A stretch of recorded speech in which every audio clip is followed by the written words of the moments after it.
Good morning, guys. It's Groundhog Day, for me at least. I don't know, not for you guys probably. Red cup, just to match the shirt. You know the deal. But I've been yelling, ranting for 2 days straight about this. And I wake up this morning and I don't want to be right. I don't want crypto to crash. I don't want people to lose money. But I'm happy to say people aren't losing too much money. It's not what you think. I have a theory on everything. And then I come out with my theory.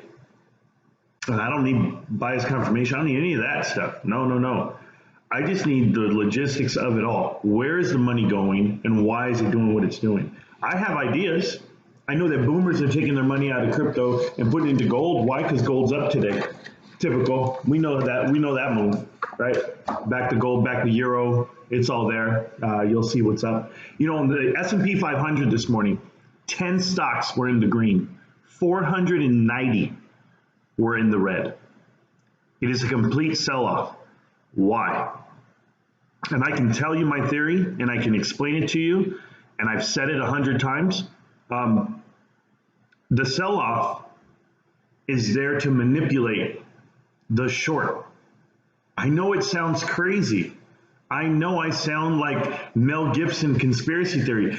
And half of you guys won't get that reference, but most of you should. I've seen the demos. I know the demographic that are watching my channel. Out of the 500 views I have, they said, oh, the demo's 25 to 44. Well, welcome, guys. Welcome people that look like me and think like me. I will tell you this.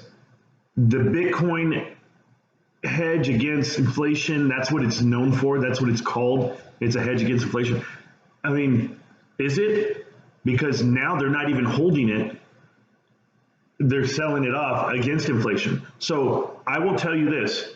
I'm a firm believer that hedge funds park their money into cryptocurrency because they know it's pumped and it's going up. It's always going to go up. As the minute you buy it, it goes up, right? So that's where they park it until they need it. And then they pull it out, and they're pulling the rug right from underneath you guys. I said it 2 days ago.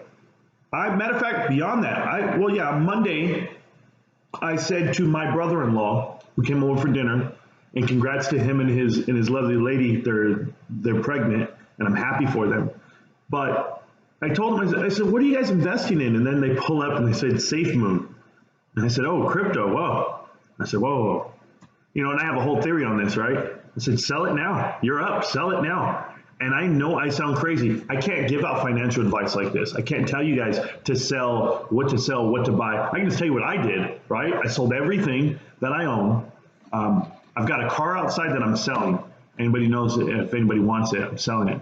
And not that I'm going to put it into GME. No, I need to sell everything I can to liquidate myself, to protect myself. The leverage or the hedge against my own bets is cash, right? So whenever you're investing, just know you never want to invest more. You don't want to ever be over leveraged. You don't want to be like these hedge funds right now, okay?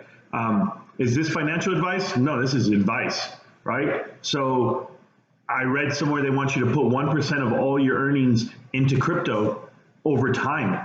And then over time, you're going to make money. Well, today, that's not the case. Today, that's not the case because I'm here to tell you apes are different people, okay? We are the apes, right? The people who own GameStop, supposedly the people who own AMC, and anything else, NOK, COS, KOSS, all these people, diamond hands. I get it. No. Apes have diamond hands. We know that. We've gone up, we've gone down. We've gone all the way up to $350. We've gone all the way up into $500. We came back down to $40. We went back up. Guys, we lost $9 today, and no one's mad. We're actually excited because it's only 4%, and we're only down 4% when the market is bleeding, right? So market's bleeding. Everybody's calling it a fire sale because Bitcoin does what it does. Bitcoin has no diamond hands. There's no diamond hands. I don't care what Elon Musk just tweeted. Tesla has diamond hands. No, Elon Musk is a genius. Do you know what he did? He just tanked Bitcoin for himself. You guys don't believe it? They'll double down just to tell you, oh, this is how diamond handed we are. Well, he just got a 2-for-1 now because it's at $30,000. So they know what they're doing, manipulating prices down to go ahead and buy more. And then you're the follower, the sheep that's going to go right along for the ride, knowing damn well GameStop's sitting over here and this problem's still not fixed. Until I see these shares bought back, until I see it covered, why are we doing anything else? I know, we follow the masses, guys, and that's fine until you do your own homework. I'm impressed with Doge, I'll tell you that. For anyone who's in Dogecoin, I know you guys are nervous or scared when you saw it hit 22 cents this morning. I'll tell you right now, you're not nervous or scared if you bought in at 5 cents when we were all shouting about it in February, in January at 3 cents. You're not nervous. You're like, okay, I lost potential gains. But did you really lose if you don't sell? As long as you don't sell, you haven't lost $1. That's just investing, period. So that's that. I'll go down the list here. I'm supposed to be addressing this, let me see my notes here. The OCC, right? So the OCC is the Options Clearing Corporation. If you guys don't know what that is, the DTCC is in charge of basically New York, right? The stock market. And when they can't clear those clearinghouses, these guys are like the ultimate refs where they're like, you know what, we're going to go ahead and clear out these orders. We're going to make sure everything gets liquidated down. We're going to do the margin calls. They're policing themselves, which is great. SEC is still the police, and still the refs. They're just the refs with no whistle, because the worst thing to do to a society is to put laws into place, but then do not enforce those laws. It takes away from everything that you want to do as a society. It really does. It's a false narrative, actually.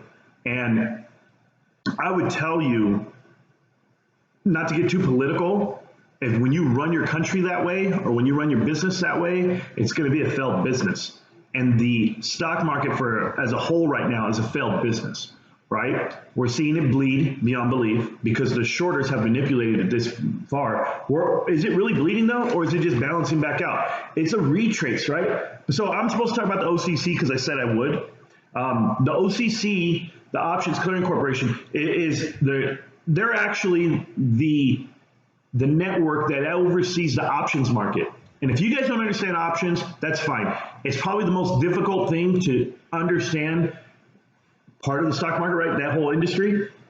It's basically Las Vegas for the stock market. Like I've said, it's where you make your bets on your wages. So if I'm betting against a stock, I'm going to go ahead and buy a call. I'm going to buy a put. If I'm going to bet on a stock and I'm going to be like, yes, it's going to go X amount of dollars higher this month, I'm going to go buy a call. And then you can exercise those calls and you can get 100 shares on whatever price you agreed upon. You pay a premium to be on that call.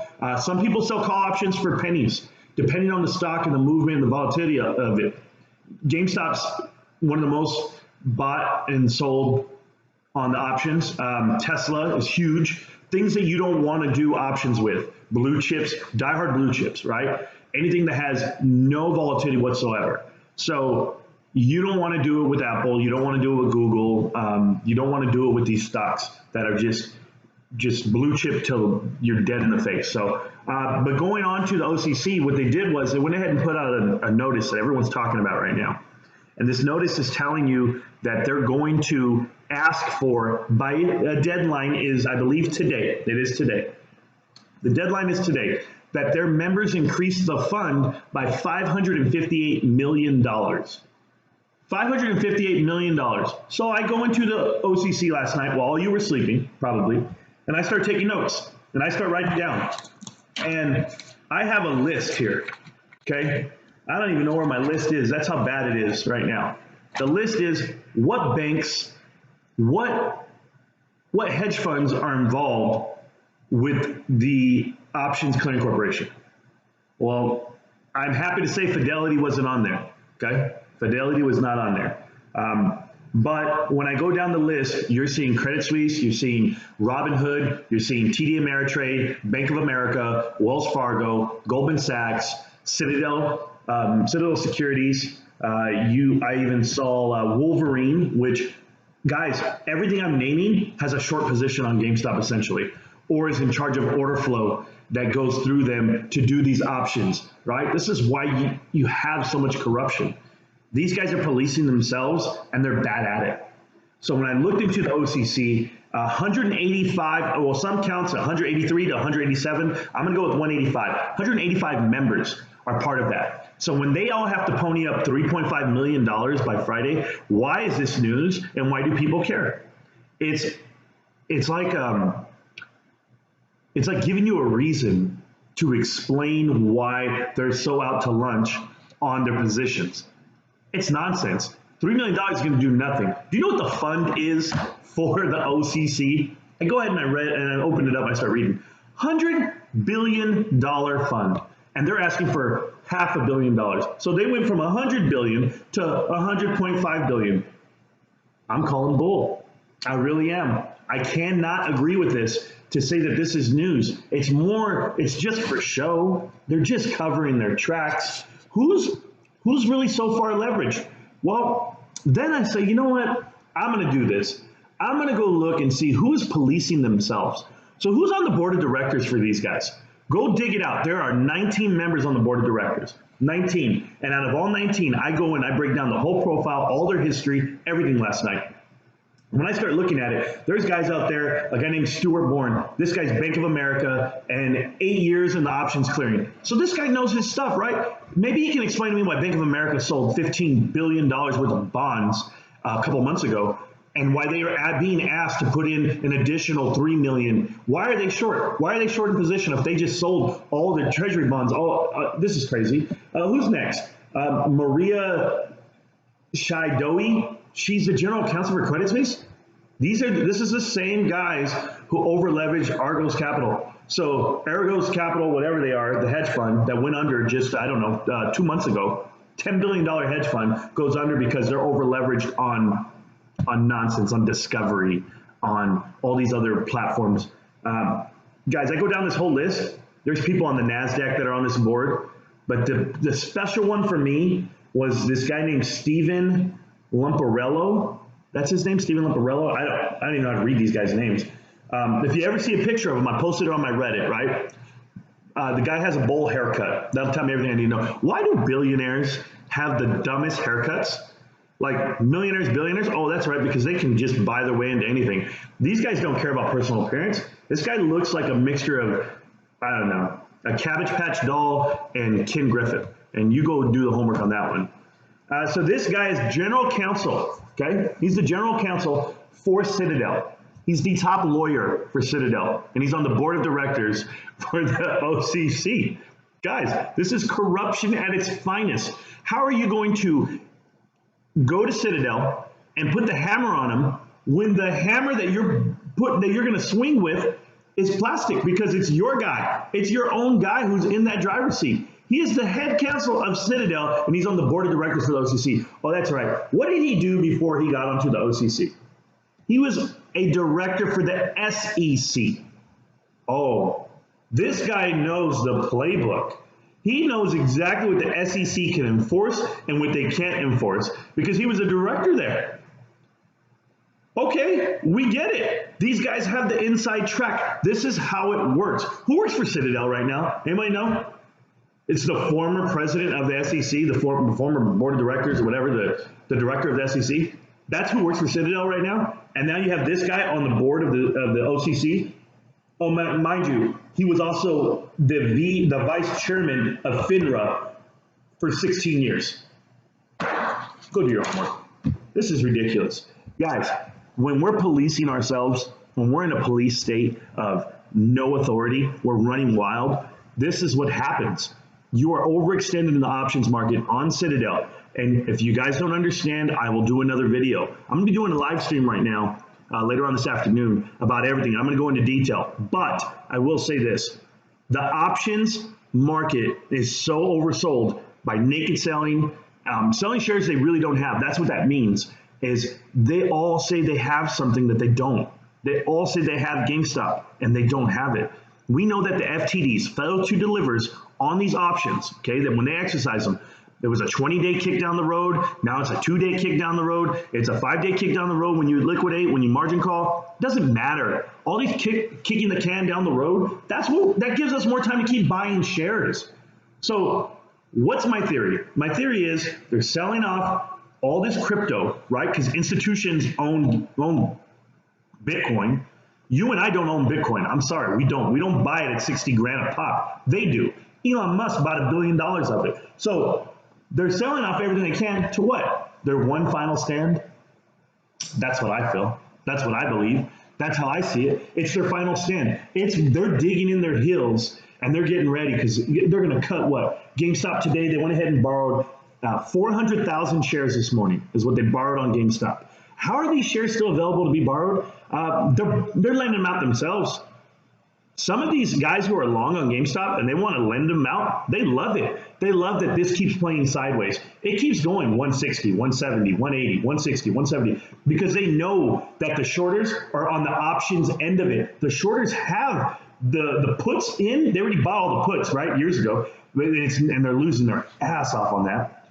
But they also know that they're buying the calls. To be in the money calls, they can hit the strike price, and then they can get out of this whole mountain of evidence. They want to get out of it, right? They want to get out of the squeeze, and they want to do it at 200 bucks a pop. They want to do it at 300 bucks a pop. Trust me, if these guys could get out from underneath GameStop for $500 a share, they would have did it yesterday. But they know they're up against diamond hands. And I'm not just talking about me. There's millions like me. We're not selling, guys. We're not selling. So hedge funds, you know, I see I have a couple of thumbs downs on my videos, which is either Reddit trolls or you. So let's go for it. You guys are looking at my video, maybe not today, maybe not tomorrow, maybe in 3 months, in 2 months, when you're like, damn, this guy, Marantz, he called us on it. You damn right I did. I know what's happening, guys. You guys are selling off to pay for this charade that we're selling. No one's selling. GameStop is not selling. I don't have a single person that I talk to that panic sells GameStop because we all know the end game. We know where it's going, and you know where it's going. Keep playing with me, keep playing with us, and my position is only going to grow even larger. The Fed will bail you out. I get it. They're going to bail out the DTCC, and apparently they're going to bail out the OCC, right? Which I didn't even know existed until last night, until I started doing my homework. But what it tells me is the insiders for all of these hedge funds actually are policing themselves. How do we not regulate this? SEC, wake up, do your job, please. Because Congress asks the worst questions when they question this stuff. Put an 8 up there to ask Congress these questions and ask these CEOs and these fake billionaires. They're all fake, guys. If you own GME, if you own GameStop, you're going to be on the best side of this. I'll see you guys on the live. Bye, guys.